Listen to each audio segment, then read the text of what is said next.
Water flows from the rock. In our last story, we learned about Korah's plot to overthrow Moses. Korah openly challenged Moses in front of all the people, claiming he was a dictator and thief of glory. God's rage against Korah boiled, for Moses was his chosen leader over the people. Korah and all those who followed him were swallowed up by the earth and cast into the fiery depths of Sheol. In this story, we learn about the weariness of Moses and how his past struggles with anger resurface, as inspired by the Book of Numbers. The days were long and hot. The scorching sun set its gaze upon the Israelite camp, and all those under it grew weary and unpleasant. Water became scarce, and the people grew irritable. Once again, like children, the people rose against Moses and Aaron. "To die in Egypt would have been a kinder death," they yelled. "Why have you brought us out here into the wilderness to die? There is no water, no figs, no pomegranates, and no grain." The people scowled like hungry dogs. Moses and Aaron sought guidance from God once again. They too were weary and beaten from the sun. Even more, they were plagued with the constant complaining of the children of Israel. God said to them, "Take your staff and speak gently to the rocks before the people. Make them watch as I provide them water." Moses and Aaron gathered the assembly of people together and walked towards the rocks. Their grumblings echoed in Moses' ear like a constant trip. They mocked him more, complaining the whole way. Their gripes were endless. Moses had a continued battle with his internal rage. He grew up as a part of two worlds, never truly accepted by either. His righteous anger once caused him to kill an Egyptian and flee to the wilderness. When he had finally found peace with his new family, God called him to free hundreds of thousands of people and lead them into the desert. There was no more room for patience in his heart. He was growing mad with the constant bombardment of grievances. The group was behind him, murmuring to one another.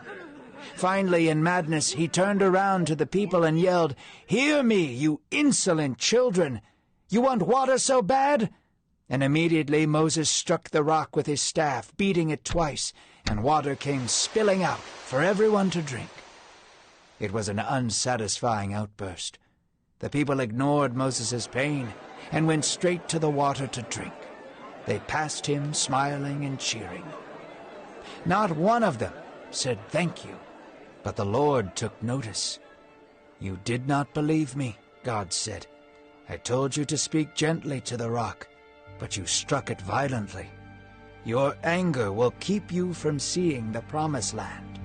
And just like that, Moses was forbidden from living long enough to see his dreams realized. Israel continued to journey forward in search of fertile lands to settle close to Canaan. To travel forward, they needed to pass through the land Edom, descendants of Esau. So Moses sent messengers to their king, saying, "You have heard of our hardship coming from Egypt. We have come out of the grips of slavery alive. Please allow us to pass through your land and drink your water. We will depart peacefully."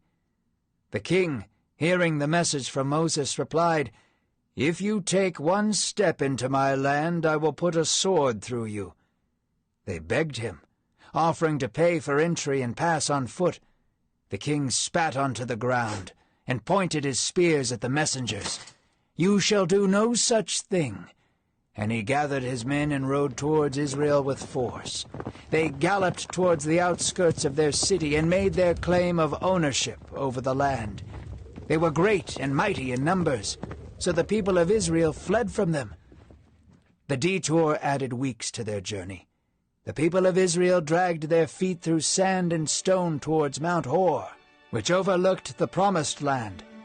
God spoke to Moses and Aaron, "Gather Aaron's people, for this is where his journey ends."